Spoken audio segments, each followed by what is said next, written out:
Hi friends, how are you? I hope you're having a marvelous day. This video is my personal testimonial for plant medicine, and to give you my story, I went to a place in Costa Rica where there was around 80 people there, and it was a very nice place actually, and I really enjoyed my stay there. It was kind of like a 5-star experience, and paid thousands to be present at that ceremony. And this was around 2 years ago where I went to this place and I met some of the coolest people on the planet. I gotta tell you that the people that I met there was just really amazing. And so the reason I want to be able to give you my experience here is because I believe a few things here. Number one is the actual experience while being into the effect of the medicine. And I would say that there was some things that did happen to some people and myself that were very interesting and in a way very therapeutic in certain perspectives. And so one of the things that I did find is that you know, that path of curiosity, there's two pieces here. You know, too much thing of anything is not good. And I believe that there's definitely something to consider for the exploration of it, maybe a couple times here and there. I'm not completely in opposition for it, but at the same time, I'm not for the continuous practice of it. I believe that we can get into a similar state through meditation and through tapping into the sensory world. I mean, when you ask yourself, what is the outcome? What is it you're actually trying to achieve? The reason I actually had to discover it for myself and investigate it and actually do it was because I wanted to see what all the excitement was about.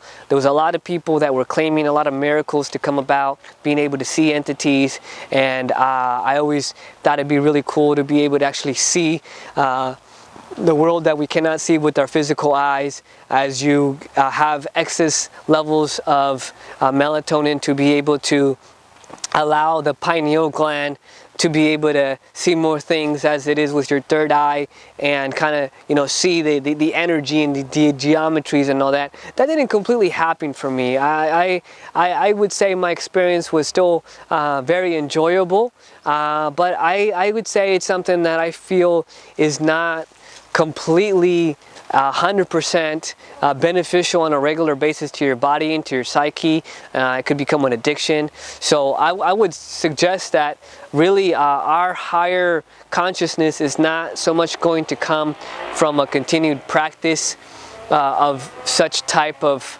idea, but more so the practice of meditation, the practice of actually taking time to be able to gain access to your sensory mind, to the sensory world, and tap into that infinite potential organically on a regular basis. The most powerful people in the planet that I've encountered, as far as the documentation and the literature that I've gone through with the hundreds of books that I've gone over on the focus of energy, the mind, the remote viewing, the healing, and all these other phenomenons, lucid dreaming, and so on and so forth. So many subjects there going down the line did not involve these people that were actually able to also create extraordinary manifestations that people would call magic in our time. And so they weren't all for the plant medicine. You know, they weren't saying, oh yeah, you know, if you do this, this is it. Go ahead and just jump in, and this is all you got to do, and you will be on your path to spiritual enlightenment. So if anything, they actually did not believe that it was a good idea to be able to exercise. And I personally believe a couple times here and there is not going to, you know, be a harm. If anything, it'll probably give you a little bit of insight potentially, but I think definitively it is a cost, and if you're going to be investing in something like that and you're short on money, don't do it. Instead, buy books and take time to really do it from the ground up.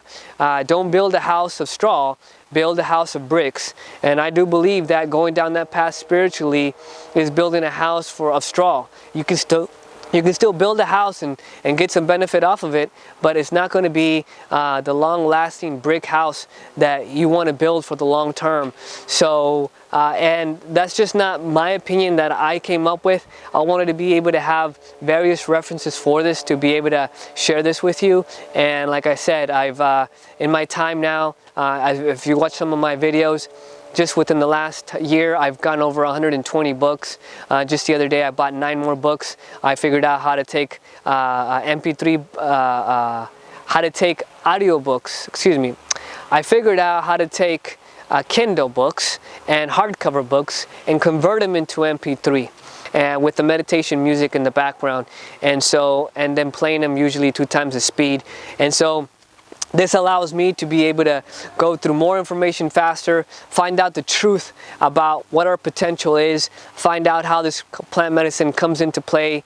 And again, I think it's like peeking through the door of the sensory world, and or peeking through the window. And you know, that window doesn't necessarily give you the full experience of the sustainability of being able to live in the sensory world. And I believe that if you're just peeking through the window, it's much more limited. Let's just go ahead and open up the door and walk through that door and be able to live in the sensory world. And I believe that comes with practice meditation, with intention, and with ongoing continuous growth. So I hope this was a help to you, and I hope that you have an absolutely amazing day. Take care.